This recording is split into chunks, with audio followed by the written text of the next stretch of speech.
the most infamous battle of the medieval age. The most famous army in English history. Henry V's immortal band of brothers. It's a battle victory, and the French are too scared to face Henry in battle again. A decade-long archaeological quest. A lost map, a lost castle, lost graves. The mysteries which surround the Battle of Agincourt. The medieval world, the 5th to the 15th century. Tim Sutherland is one of Britain's most experienced archaeologists. He and a team of specialists try to understand medieval life by exploring the realm of the medieval dead.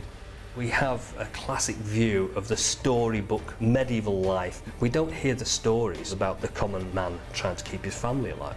In our stores there are hundreds, if not thousands, of skeletons. Archaeologically speaking, we can now focus in on the medieval dead people. You're looking for clues in the skeleton all the time. And you couldn't help almost look through their eyes thinking, what did they see? How did they die?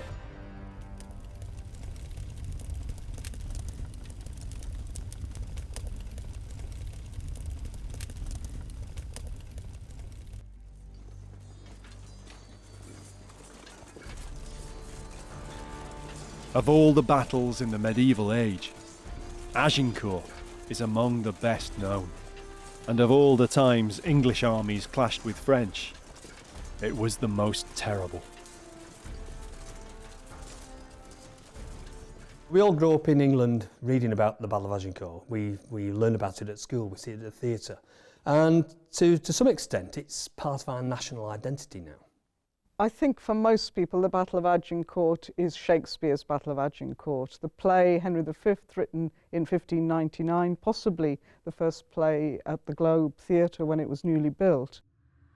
40 miles south of Calais in northern France, the Normandy fields lie silent.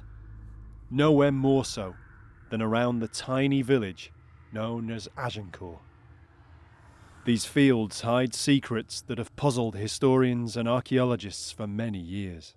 We think we know everything about the Battle of Agincourt, and that's one of the problems, because what we really know is very little.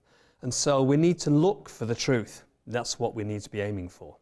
Battlefield archaeology is a relatively new academic discipline. Archaeologists like Tim Sutherland are uncovering new data on medieval battles in a way that documentary research alone cannot. Tim has investigated many medieval battle sites and located the last resting places of many of the nameless men who lost their lives. But Agincourt is a thorn in his side.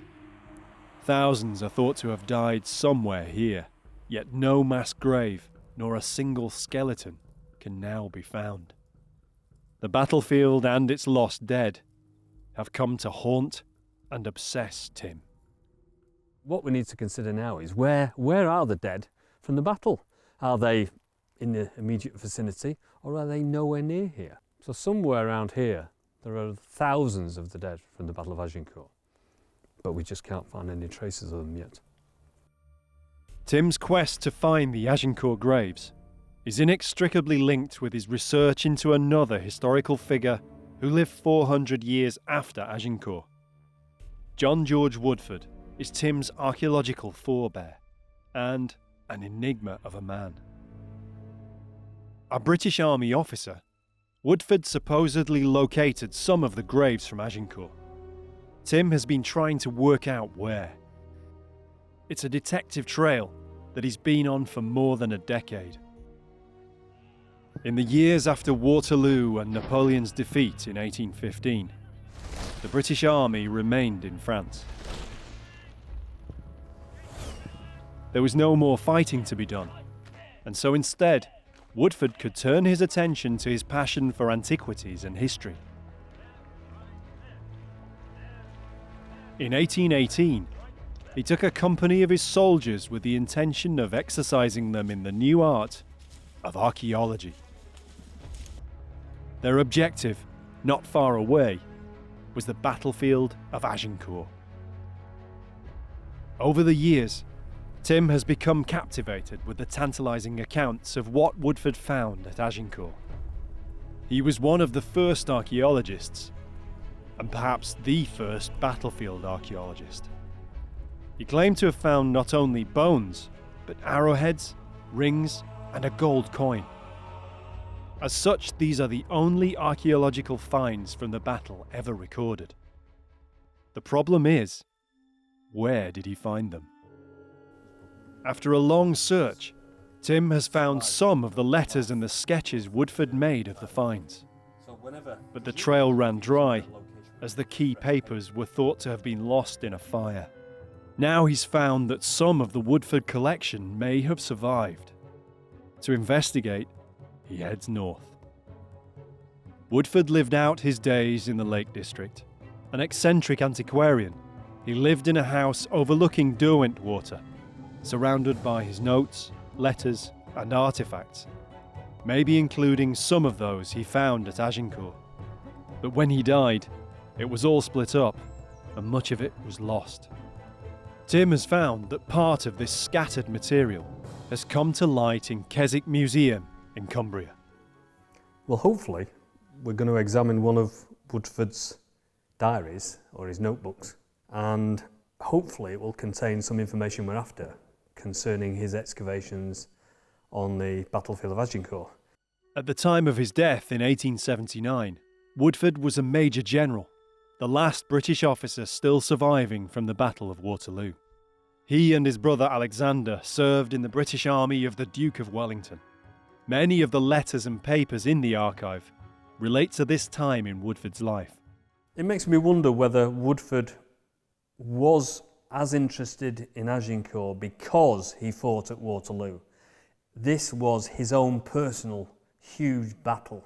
Waterloo meant a great deal, obviously, because he was English and they were victorious, but also he was there with his brother, part of his family, and then there's a sort of an anticlimax after anything major, but something the size of Waterloo, this battle, it must have been a massive anticlimax afterwards. And how do you fill your time after something like that that's taken over your whole life? And so what he does is he goes to visit another famous battlefield, which isn't far, and goes to Agincourt, starts to map the terrain, make a grand plan. Then he actually gets permission to carry out an excavation on the site of the battlefield, and he's very successful. He finds a mass grave and he finds artifacts related to the battle in the mass grave. The map, the finds, all enticing. But up to now, Tim hasn't been able to find the all-important evidence. Can these notebooks reveal a clue? This is his private notebook. He's not expecting it to be published. In his day, he was almost unique. He was walking around doing what I would consider battlefield archaeology. He was going to certain sites and he was recording what he saw and what was there to record, including carrying out small excavations. And at Agincourt, this is crucial because in 1818, this is one of the first times this ever happens, and he's on record as happening. All the little key elements that we need to pinpoint his excavations at Agincourt are just not here yet. I've still not found them.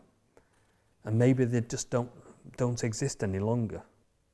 There's definitely a page missing because it starts in the middle of a sentence, which means that this is not all the original book. How much is missing? That's the crucial thing.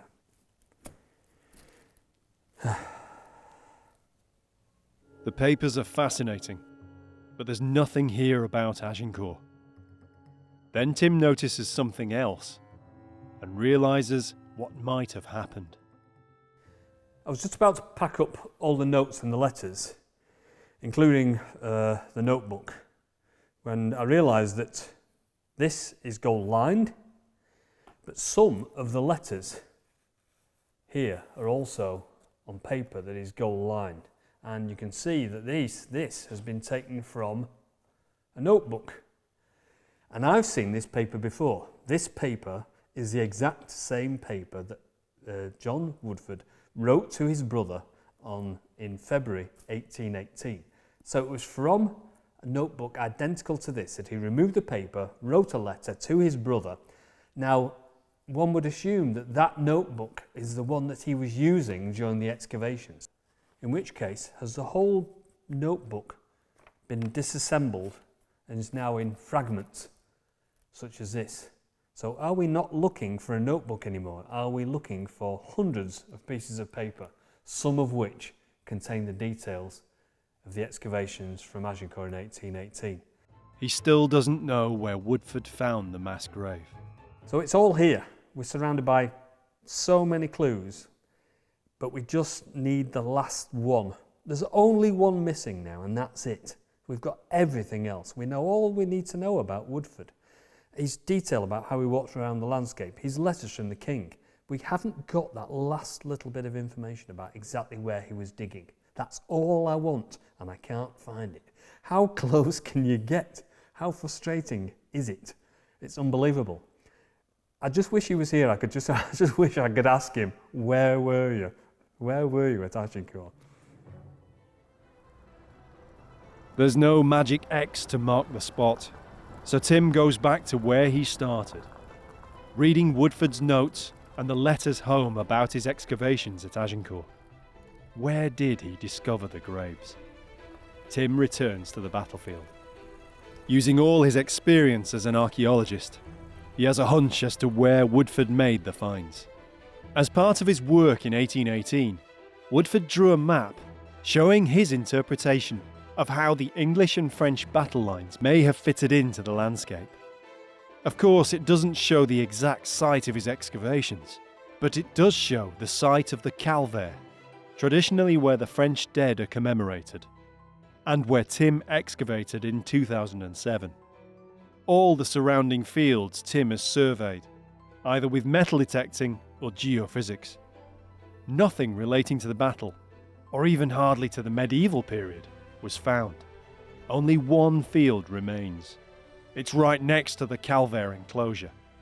Could it be in this field, not the calvaire itself, where the graves lie? So we're in the field to the south of the calvaire, which lies behind us there, and we're in the field that's officially never been ploughed. This looks like a pretty flat field. And of course, when the grass is really long, it almost is a flat field. But now it's just early spring.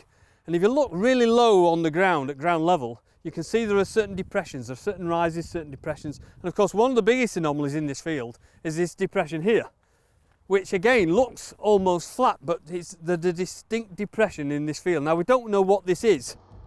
The hollow in the field is enticing. In 1818, Woodford somehow knew where to look. Was this known then as the gravesite? Or is it just a natural feature?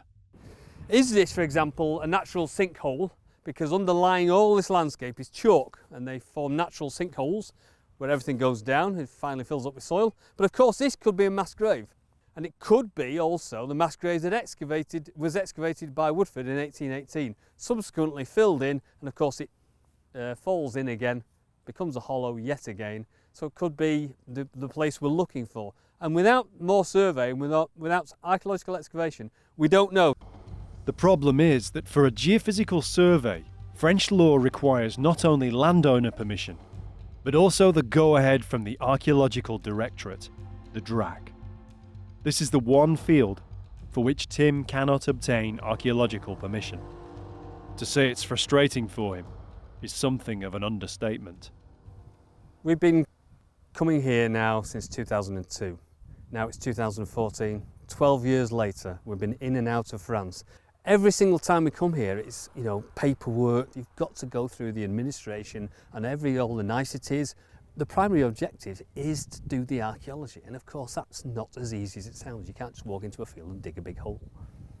Tim remains the only archaeologist since Woodford, 200 years ago, to conduct serious work here. And all this in the run-up to the 600th anniversary of the battle in 2015. Back in 1818, Woodford's opening of the graves caused such offence that he was ordered by his overall commander, no less than the Duke of Wellington himself, to stop the work. But Tim has been involved too long now to stop his research. There were other aspects of Woodford's investigations that could reveal more about the story of Agincourt. One target of Woodford's research had a direct link back to the events of 1415, the castle of Agincourt. Several of the chronicles describe how Henry V's victory got its now famous name. Heralds had a privileged position in medieval warfare. Their diplomatic immunity meant they could move freely between the English and French armies. They were observers and sometimes arbiters, and had important functions to perform, even when the fighting was over. Henry called the French herald to him after the battle and said, "What is the name of that castle?" And the herald said, "Agincourt." And then you get the story that the king says, "We shall name the battle Agincourt after that castle, as is the tradition." In fact, it's the first known mention of this idea, a tradition, that battles were named after castles. Even if the chronicles are accurate, no castle remains to be seen at Agincourt today. Most of the village dates to the 19th, the 18th, or at the very earliest, the 17th centuries. But research is showing a little of what was here in 1415. The only medieval sites that survive in the village are the castle site, and there are no standing remains now, but there have been excavations there in the 1970s, and the church. The church dates back, or the site of the church dates back to the middle of the 13th century, but the current structure is 16th century. There's no record of the church or castle playing any role in the battle, which is today believed to have been fought on open ground to the east of Agincourt village. But as Tim's previous work has shown, there's no actual evidence to prove that the battle was fought in this area. No archaeological finds have ever been made. Tim knows because he's tried, along with metal detector expert Simon Richardson, in surveys dating back to 2002. So if we look at other maps that follow on from this one, historical maps showing the position of the battlefield can't be trusted either. No medieval maps exist which show the battlefield. The earliest are too vague and only mark its approximate location, somewhere near Agincourt. The later 19th century maps are full of detail, but Tim and Agincourt expert Anne Curry have shown how they all simply copy one source: John Woodford's own personal interpretation of the location and layout of the battle. Neither he then, nor anyone now, can say exactly where the actual battlefield lies. But if the castle was the reason the battle was named Agincourt, then it must have been fought close to the village, perhaps even within sight of the castle's walls. What if it were possible to rebuild the castle and replace it into the Agincourt terrain? How visible would it have been, and from what directions? Woodford noted what remained of the castle when he visited in 1818. so when Woodford came into this field in 1818, apparently there was the remains of a tower just behind me here, and also in the bottom of the field here, he marks down a moat. Now, whether it was a real moat or not, I don't know, because it was unlikely to be a moat that surrounded this hill, because the back of the hill is significantly higher than the front. And that's gone now. So, of course, we can't see any of that, but it's presumably something that existed of the castle when Woodford walked into this field in 1818. Now it's just a grassy field. But to the trained eye, there are traces of archaeology here. There's obviously something inside the hillside there, which makes me believe that there's something like a structure, something that stops the grass from growing and gets the moisture away from that area. But other places are very lush green grass, where there's obviously, definitely hollows in the ground, and there's moisture content there, and it means there's something wet. So of course down here we'd expect that's where the moat used to be, and up there we'd expect less of it, which is just exactly what happens where the grass is shorter and where there's less moisture on the hill where the castle used to be.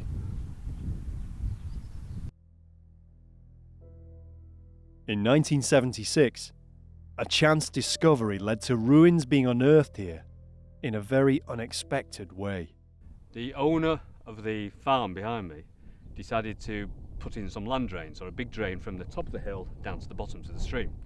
And so got an earth moving machine, a big digger in, and he started to dig what he thought was a simple trench from the top to the bottom of the field. He came across some limestone rubble, and then some building material, and then some huge amounts of soil and silt and ash and all sorts of things. And that attracted the attention of the locals, and they all came to have a look down this hole. The locals had unwittingly revealed the foundations of massive walls or vaulted stone rooms, perhaps cellars underneath the castle's buildings or towers. They were there for 3 weeks digging this big hole, and then officially somebody came along and said, "Excuse me, what are you doing? This is a castle. And it's an archaeological site. Would you mind stop doing this?" And the whole thing was shut down and backfilled, and people had wandered off site with all sorts of things, from tiles and bits of pottery. So with this, all of this was disseminated around the village, and that was the end of it. After almost 40 years, all that's left is a slight scar on the hillside where the excavation took place. Nothing can be seen above the ground, but what about below? On the flat area on top of the castle hill are the modern farm buildings. One of the barns is hundreds of years old. It probably dates to at least a century or so after the battle, but it could stand on the footprint of an earlier building. The owner has agreed to let Tim have a look at the oldest remaining part, the cellar which lies beneath. Maybe this dates back to the period when the castle stood here. It's in immaculate condition. It's absolutely fantastic. There's nothing wrong with it at all. It's been blocked up. There's got a blocked up doorway here and blocked up doorways here and there and hatches. And we don't know how old it is. And we don't know if it is on the site of an earlier cellar. But it's significant that it's so close to the castle site. And it's obviously below ground. We're well below ground here. Behind these walls, are there other walls, for example? Some stone walls. Like the existing farm, the castle would also have needed cellars, but it seems unlikely. It would be nice to think this was part of the castle, but unfortunately most of these bricks are a lot later, and it would have been a significant building if it had been made of brick in that period. So we're still looking for stone structures, and this isn't one of them. So although it was quite exciting to be told that there's an old cellar down here, and then climb down into all this, that presumably very, very few people have seen for a long time, it's still much too late for the castle at Agincourt. But it's not too late for Woodford. And so did Woodford ever come down this cellar and do exactly like I'm doing, shining his torch around looking for bits of the castle? It's a nice thought that maybe he was here 200 years ago. As nothing medieval has survived, to get an idea of the castle, Tim will have to piece together what evidence he has. Analysis of existing photographs shows the remains of the castle's footprint. The ghostly contours show hidden against the modern slopes. These features are the piles of debris where once stood the medieval walls. When the castle was abandoned and fell derelict, much of the accessible stone was probably sold or robbed, leaving just the mounds of earth. An account describes the castle as being in ruins in the decades after the battle, though its defences once boasted several round towers. So what did the building look like? To get an idea, Tim goes looking across this part of France to see what other similar-sized structures remain from the period. Large castles are relatively rare. Most are modest-sized fortified chateaux, and a good example is about 20 miles to the east at Le Cheux.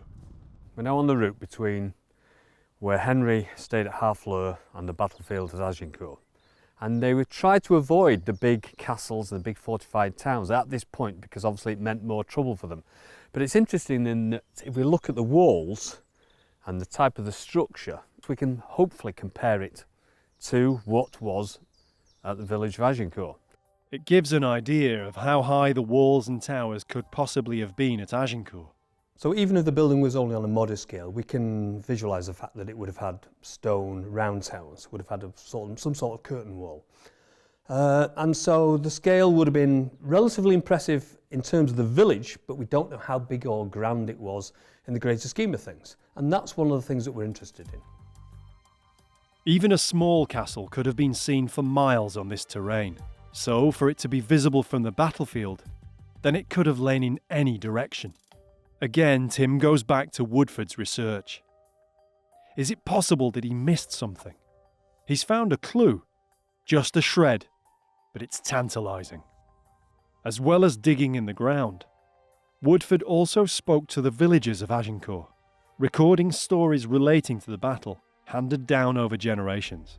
They're impossible now to prove or disprove, but they do offer fascinating insights into where the battle might really have been fought. At that time, it would have been really important for Woodford to tap into the local folklore, to find out what they believed about their environment and how their fathers, their grandfathers had grown up in that environment, and also the stories they would have told each other. If we can find out what Woodford found out himself from those locals, it's almost like listening to the locals themselves 200 years ago. Contained in Woodford's letters are references to some of these discoveries. A now lost stone in the village, thought to have been a memorial to a French knight on the spot he was killed. The traditionally held belief that the battle actually began here in the village, not out in the fields, and evidence to support this in some of the surviving place names. A field known as Longley, a hill called perhaps grimly Montmorival. Looking at all this evidence that we've accumulated from Woodford's notes, it just made me think that maybe we could possibly be missing something that's quite obvious. Maybe the battle didn't start where it's supposed to have started, and there is an alternative view. Traditionally, the interpretation is that the two armies faced each other on this plateau to the east of Agincourt village. The epicentre was thought to be approximately marked by the position of the Calvaire. Crucially, the road on which it sits is not known for sure to have been there in 1415. Woodford's evidence seems to hint that the battle at least broke out in an area a mile or so away from the currently held battlefield. This is where the main road ran into Agincourt village, the main route that Henry's army was following. It's not like today. Back in the medieval period, roads would have gone from village to village so that people could have communicated with each other. They would have moved from village to village across a landscape, and an invading army would have done exactly the same thing.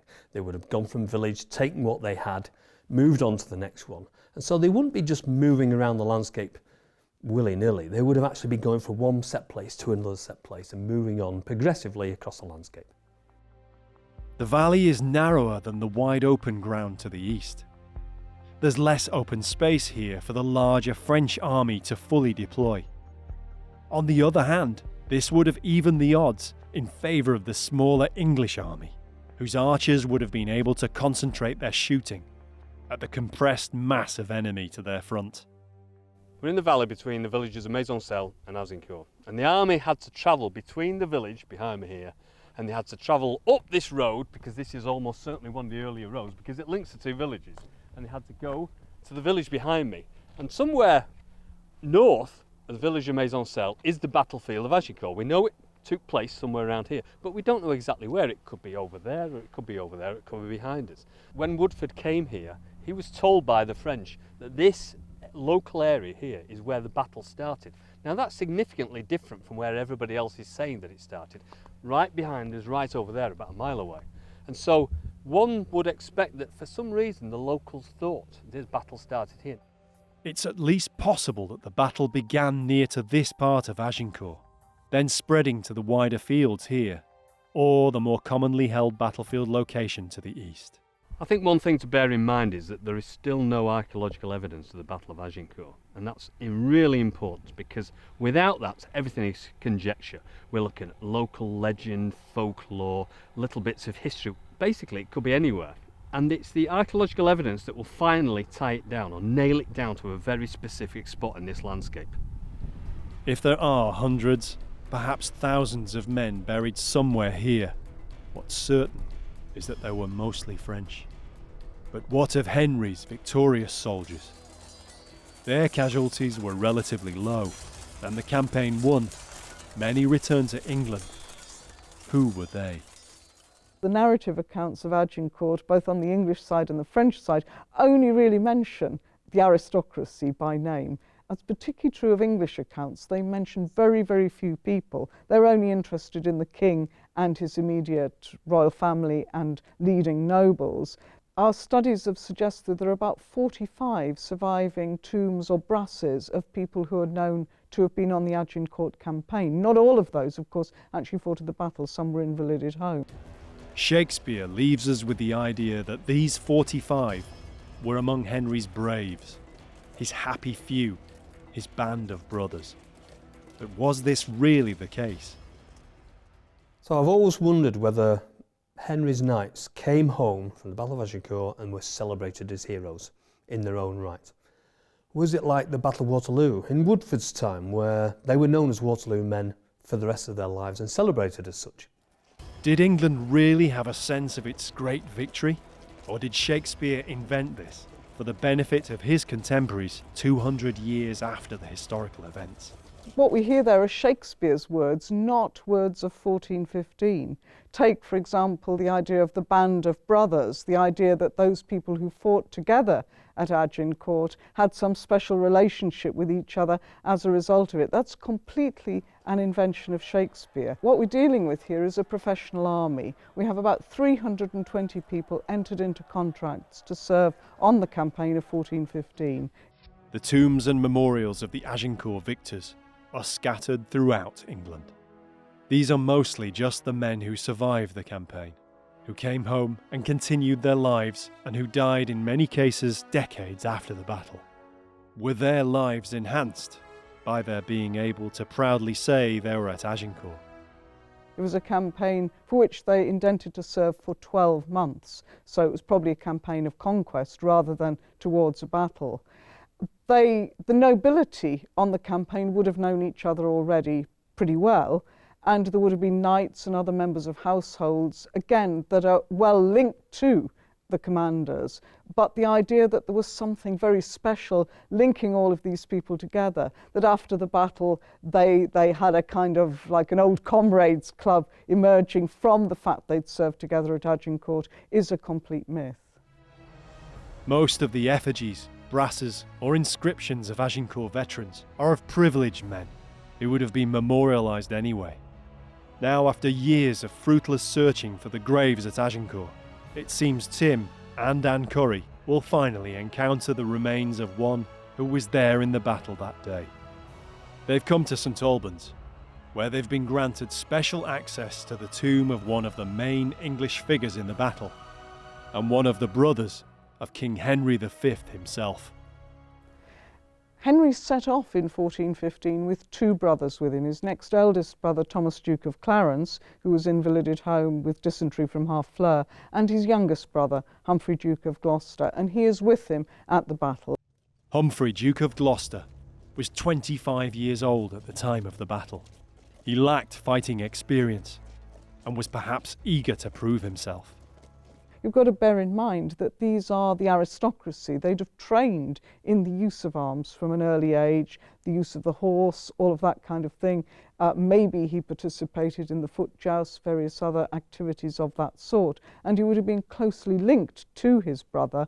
Unusually, Humphrey's bones today aren't buried or sealed away.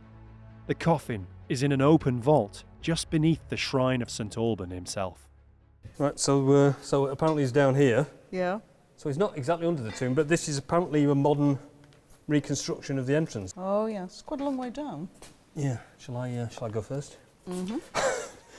Should be interesting. Well, after you, I think, Tim. Thank you very much. I'll my slightly larger feet. These are very worn. In fact, Well, I guess a lot of people came into here in the 18th and 19th centuries when they had the coffin open. The tomb lay lost and undisturbed for over 2.5 centuries before this concealed staircase was rediscovered by accident. so this tomb was prepared for Humphrey. It was indeed. He died at Bury St Edmunds, and he was brought from there after being disembowelled and embalmed, brought from there and buried in here on the 4th of March, 1447. Some people, of course, think that he was murdered at Bury St Edmunds. He'd been arrested for treason and died a few days later. In the decades after Agincourt, Humphrey had become embroiled in the factionalism of the early years of the Wars of the Roses. The exact cause of his death is still shrouded in mystery and conspiracy. In 1703, they opened the coffin up and there was a decaying corpse in there, but because it had been embalmed, it had a lot of embalming liquid with it, a bit like alcohol, and there was a good trade in that being taken away. Whether people drank it, I don't know, but rumour had it that it was topped up with alcohol later on. And it remained open till 1872. It was still visited, and that's probably why we've so much graffiti. So these are his personal arms, aren't they? They've got the border. They definitely are, yes. I mean, what we've got here is the arms of the royal family since 1340, the quartered arms of France and England, and the bit round here is called the label, and that indicates, in fact, he's the fourth son of the king. Right. Yes. On the 25th of October 1415, Humphrey commanded one of the largest retinues in Henry's army. So finally we're going to be confronted by somebody who actually fought at Agincourt. We are indeed. Tim has excavated many skeletons bearing evidence of medieval battle. He's looking for any traces that might be left on Humphrey's bones. I'm looking to see if there's any obvious evidence of trauma. Mm-hmm. He didn't have that active a military career. Agincourt was his only battle. Humphrey led from the front, in the thick of the fighting. And as some accounts have it, alongside King Henry himself. The Latin Lives of Henry V, written in the late 1430s, speak of Humphrey being wounded at the Battle of Agincourt, falling to the ground, and his brother sort of striding over him and protecting him against the French. It's a very heroic image. Do you think that's true, though? It certainly is. Difficult to tell, but it associates him with his brother Henry V. I think that's the most important thing about that story. And it's an iconic image. It's a marvellous image, Henry isn't it? standing over his wounded brother. Yes. After centuries of exposure to tourists and souvenir hunters, Humphrey's skeleton is no longer complete. But there's enough for Tim to assess the remains and compare them with what's known about Humphrey. He was described as a tall, athletic man, strongly built, a natural warrior. And in terms of height-wise, then if you compare it with I'm over 6 foot, so he's round about 6 foot. Yeah. So according to this bone, it would appear he's quite tall. Yes, yes it would. Ah, look. A tooth? A tooth. Good Lord. So there is a tooth. Oh, you can get all sorts of information from a tooth. Right. Well, that's his, in fact, a right arm, upper arm. So again, it's going here. And if you compare it with mine, again, It's a little bit shorter, possibly. No, I don't know. No, very similar. Yeah. So again, it suggests he's 6 foot, 6 foot plus, or maybe just around 6 foot. Very robust. No, pretty good. No sign. No obvious sign of all, no. ebonation on it. No. And there he is. Gosh. Most of the finer bones at the base of the skull have gone. Obviously the areas around the ears have been damaged. The zygomatic arches have gone on either side. Unfortunately, there's nothing left now of the facial bones, but there's more evidence of the strength and athleticism of the man, even though he was in his 5th decade at the time of his death. Feels odd picking up the head of somebody you know who it was. This again is quite a good indicator of a robust muscle on the back of the neck. On the back, yes. So it's very pronounced there. Yes. And the bigger the neck muscles, the more this ridge is pronounced. There's nothing weak about this at all. So the fact that we know something about this, we can start working backwards. So does this skeleton look like it should be 57? Yes, it does. Does he look tall, robust? Yeah, he does. Yes, he does. And so at the moment, I would say all this is not giving us any surprises, which is good news. It's rare enough to come this close to the bones of any well-known historical figure. Unique for them to be of one who was present at the battle which has captivated Tim for so many years. It's an unbelievable experience because obviously we've been talking about Agincourt. We've been far too long. for far too long. We've been walking the battlefield for probably far too long as well. Yes. We've been carrying out all sorts of work, but it's so rare to be able to look into the face of a person who was actually there on the day. I mean, this is so long ago. Amazing. Yes. We know where he was on the do. 25th of October in 1415. And we know he was in the main division with the king, not in the vanguard or the rear guard. This man was centre stage. He would have been with his brother in the central division in the main battle, and he would have seen what was happening to the vanguard, where the Duke of York was killed. Like all the English knights at Agincourt, Humphrey fought on foot, surrounded by the men-at-arms of his retinue of around 800 soldiers. As the battle and the day drew to a close, the fighting was bitter. We have the story that he falls to the floor himself, so he's very much involved in the hand-to-hand fighting, which is what these heavily armoured peers and knights were intended to do. You know, after the arrow volleys, these are the people who are doing the hand-to-hand fighting in a very skillful manner against their equivalents on the French side. For Tim and Anne, the meaning of Agincourt's real band of brothers now becomes clearer. These are the two brothers that fought at Agincourt. We're talking about the band of brothers as the concept, but these are physical relatives. They are brothers to each other. I think this is the real band of brothers. As you know, I'm dismissive of the Shakespearean thing. It's really Shakespearean invention. Armies are very hierarchical. But here we have a real band of brothers. Humphrey, Duke of Gloucester, and his brother, the king, fought alongside each other at the battle. Henry protected his brother when he fell. They discussed the battle in advance. They fought together. They enjoyed the benefits of victory afterwards. Humphrey fought alongside Henry on subsequent campaigns. Really, this is a very, very important link, I think. These are brothers in arms, brothers fighting together and winning the Battle of Agincourt. These were violent times. Henry and his brothers were born into leadership. Family, the dynasty was all. Agincourt may have been fought while his army was trying to escape, but overall, the campaign was far from defensive. The English were the invaders.